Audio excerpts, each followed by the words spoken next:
One Piece fans, we have a lot going on with One Piece right now. So I'm currently on episode like 613, 614, something like that. And one of the things I want to talk about specifically in this video is the fact that Don Doflamingo is apparently a super big deal in the post-time skip scheme of things. He has direct connection to Caesar Clown. Caesar Clown apparently has been making sad, which is one of the main ingredients for Smile. Smile is an artificial devil fruit. Apparently that's a thing now.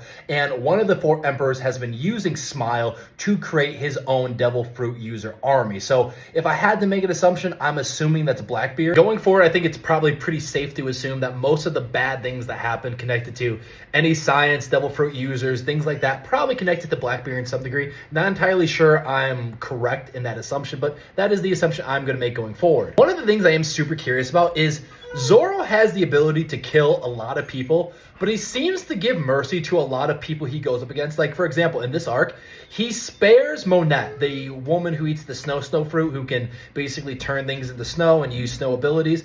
He doesn't kill her, and I don't understand why he doesn't kill her. So if anyone has an answer to that, let me know down below. But otherwise, thank you for joining me for this reel. I'll see you guys tomorrow. It's been another great day of watching One Piece, and today I want to talk about it. So we are on episode 633, currently on day 33 of watching One Piece. And some of the things I want to talk about I've actually written down today. So let's start with my correction from my last reel. I talked about how I thought Blackbeard was the one behind the Smile devil fruit, the artificial devil fruit, etc. Very wrong about that. That is Kaido or Kato. Don't remember how to say his name, but regardless, you know exactly who I'm talking about.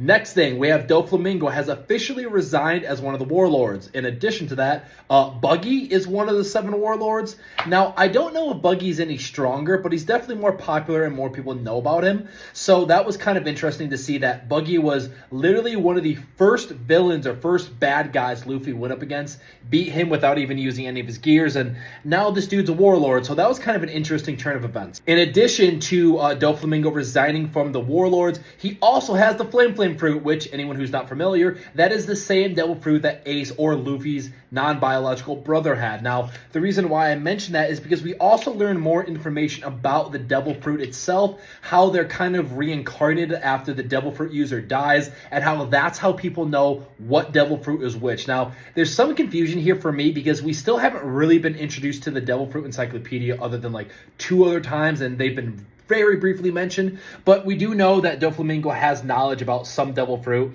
because he was able to obtain that. Now, the next thing I want to mention on this list is the fact that Dressrosa is such a long freaking arc. Now, my last reel talking about One Piece, I talked about the fact that after the time skip, the arcs just start getting longer, and I don't know if things are just drawn out unnecessarily and Oda was just kind of milking this. If he wasn't sure what to